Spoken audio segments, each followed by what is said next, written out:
नमस्कार, GS exam H channel पर आप सभी का स्वागत है। ये है हमारी आरआरबी जेईई बार एनटीपीसी के लिए चल रही 90 दिनों की सीरीज का 7वां दिन। तो चलिए आज प्राचीन भारत के एक ऐसे महान शासक की कहानी में उतरते हैं जिनकी शुरुआत हम उनके राज्याभिषेक से नहीं बल्कि एक बहुत बड़े दान यज्ञ के अंत से करेंगे। प्रयाग में उनकी ये उदारता, ये नज़ारा राजा हर्षवर्धन को पूरी तरह से परिभाषित करता है। लेकिन सवाल यह है कि आखिर ये थे कौन और वो क्या वजहें थीं जिन्होंने उनके ऐसे चरित्र को गढ़ा।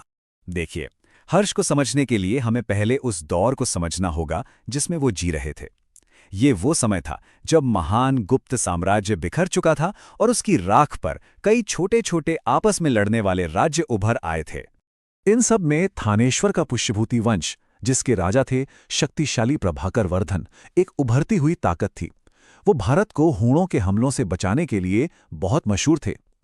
उस वक्त का राजनीतिक माहौल आप समझ लीजिए बेहद अस्थिर था, क्योंकि ये सभी राज्य अपना दबदबा बनाने के लिए एक दूसरे से होड़ कर रहे थे। तो प्रभाकर वर्धन ने क्या किया? उन्होंने स्थिरता लाने के लिए एक बहुत ही स्मार्ट कदम उठाया। उन्होंने अपनी बेटी राज्यश्री की शादी पड़ोसी राज्य कन्नौज के राजा से कर दी। ये एक रणनीतिक गठबंधन था, लेकिन ये शांति, जैसा कि अक्सर होता है, ज्यादा दिन टिकने वाली नहीं थी। प्रभाकर वर्धन की मृत्यु के ठीक बाद कुछ ऐसी भयानक और तेज घटनाएं घटीं जिन्होंने इतिहास का रुख ही मोड़ दिया और एक नौजवान राजकुमार को मजबूरी में सिंहासन पर बैठना पड़ा। हुआ ये कि मालवा के शासक देवगुप्त और बंगाल के राजा शशांक ने हाथ मिला लिया। उन्हें पुष्यभूति और मौखरी का ये गठबंधन अपनी आंखों में खटक रहा था, और यहीं से कहानी ने एक बहुत ही काला मोड़ ले लिया। सोचिए जरा, एक झटके में पूरा परिवार बिखर गया। जीजा की मौत, बहन कैद में और अब बड़े भाई की भी हत्या। सिंहासन खाली पड़ा था और बदला लेना बाकी था। क्या भयानक स्थिति रही होगी। इस दुख के माहौल में सिर्फ 16 साल के हर्ष, जो असल में तो सिंहासन छोड़ना चाहते थे, उन्हें उनके मंत्रियों ने राजपाट संभालने के लिए मना लिया और उनके शासन की शुरुआत हुई 2 बहुत ही जरूरी मिशनों के साथ। राजा बनते ही हर्ष का पहला काम किसी से युद्ध करना नहीं बल्कि अपनी बहन को बचाना था। उन्होंने अपनी बहन राज्यश्री को जंगलों में ठीक उस वक्त ढूंढ निकाला जब वो सती होने जा रही थीं। वो उन्हें सुरक्षित वापस ले आए। अब बारी थी बदले की और राज्य को जोड़ने की।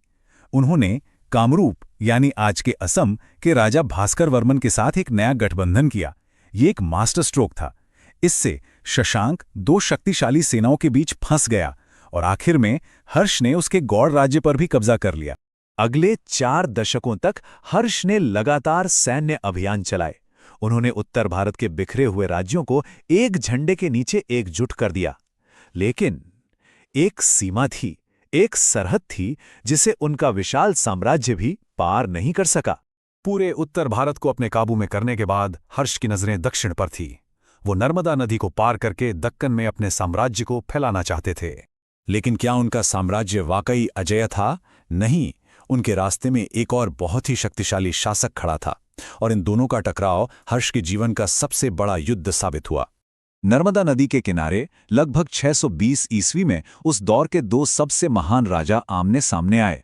उत्तर के स्वामी हर्षवर्धन और दक्षिण के स्वामी चालुक्य वंश के राजा पुलकेशिन द्वितीय। ये भारतीय इतिहास की एक निर्णायक लड़ाई थी, और नतीजा हर्ष की हार हुई।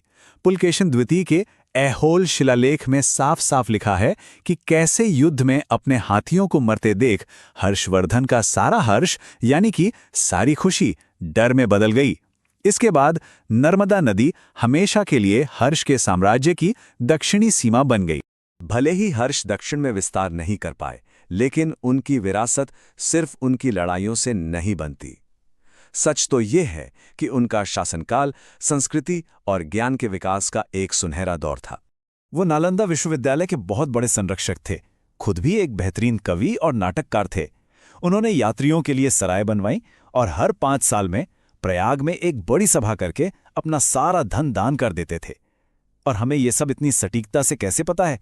इसका एक बड़ा श्रेय जाता है चीनी यात्री ह्वेनसांग को, जो कई सालों तक भारत में उन्हीं के राज में रहे। ह्वेनसांग ने जो कुछ भी लिखा, उससे एक ऐसे साम्राज्य की तस्वीर उभरती है जो बहुत अच्छी तरह से प्रशासित था, खुशहाल था और जहां एक न्यायप्रिय और उदार राजा का शासन था। करीब 40 साल के एक लंबे और शानदार शासन के बाद उस महान सम्राट का निधन हो गया। और उनके निधन के साथ ही एक बहुत बड़ी समस्या खड़ी हो गई। उन्होंने अपने पीछे कोई उत्तराधिकारी नहीं छोड़ा था। इसका असर जो हुआ वो फौरन और बहुत विनाशकारी था। वो विशाल साम्राज्य जिसे हर्ष ने अपनी पूरी जिंदगी लगाकर बनाया था, वो उनके जाते ही ताश के पत्तों की तरह ढह गया। उत्तर भारत की वो एकता जिसे इतनी मुश्किल से हासिल किया गया था, वो बस एक व्यक्ति के जीवन जितनी ही नाजुक साबित हुई। और हर्ष की कहानी हमें इसी बड़े सवाल पर सोचने के लिए मजबूर करती है कि किसी साम्राज्य का भाग्य आखिर एक व्यक्ति पर कितना निर्भर करता है। आज के लिए बस इतना ही। देखने के लिए धन्यवाद। इस सीरीज में और भी जानकारीपूर्ण वीडियो के लिए जीएस एग्जाम चैनल को लाइक, शेयर और सब्सक्राइब करना ना भूलें। मिलते हैं अगले दिन।